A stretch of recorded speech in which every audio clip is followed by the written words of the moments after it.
All right, so a couple of things that usually come up are some form faults and stuff that happen. I never know where to look with these stupid fucking cameras. Like, do you look at your own eyes or do you look at the actual lens? So I'm looking at the lens now. Somebody tell me if that's correct. Anyhow, a couple things that happen here when we're doing squats, some form fault stuff that we see. I'm gonna have Allison demonstrate, but there are a couple things you wanna avoid doing when you're actually squatting to maintain like actual biomechanic functionality and avoid the injury issues. So take a look at what she's doing. I'm gonna be drinking my Jocko Mulk.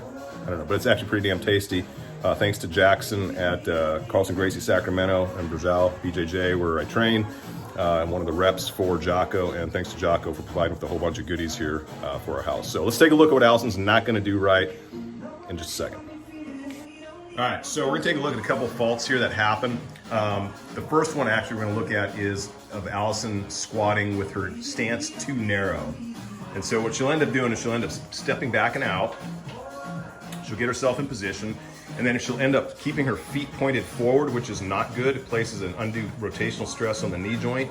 And if her stance is too narrow, as you'll see here, she'll push her knees out in front of her toes, and she will end up leaning too far out in front of the bar, and it's uncomfortable, it's not good. And also her depth is gonna suffer because the hip flexors do not have the flexibility to get down into that depth position. So if she goes down again in a shit position like this, she can't get full depth, and she tries, she pitches forward, her lower back loses good position, and she comes on up. Now, the other one that she end up having, we see a lot, is people not going to full depth. People think they're squatting when they do a quarter squat. This is what I call the high school football player squat. I did 600 pounds, bro. No, you didn't. You did a 600-pound quarter squat. That is not it.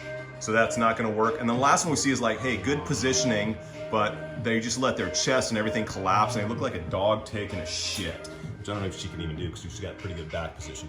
But they get rounded out and they just look crappy, and that is not what we want to be doing either. So try to avoid those positions. A little bit, and you'll be able to squat a lot more efficiently and effectively and avoid injury, right? Anything else? Yeah, well, the other one thing you were talking about is when my knees are pitching forward, the easy correction for that is thinking about like peeling or splitting a piece of paper off the ground.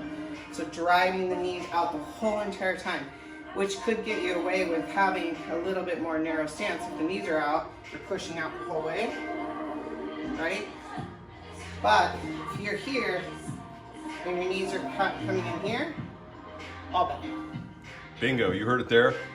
Knees out, split a piece of paper with your toes like you're rotating your feet out like windshield wipers, and that will help drive your knees to the outside and maintain position. Yep.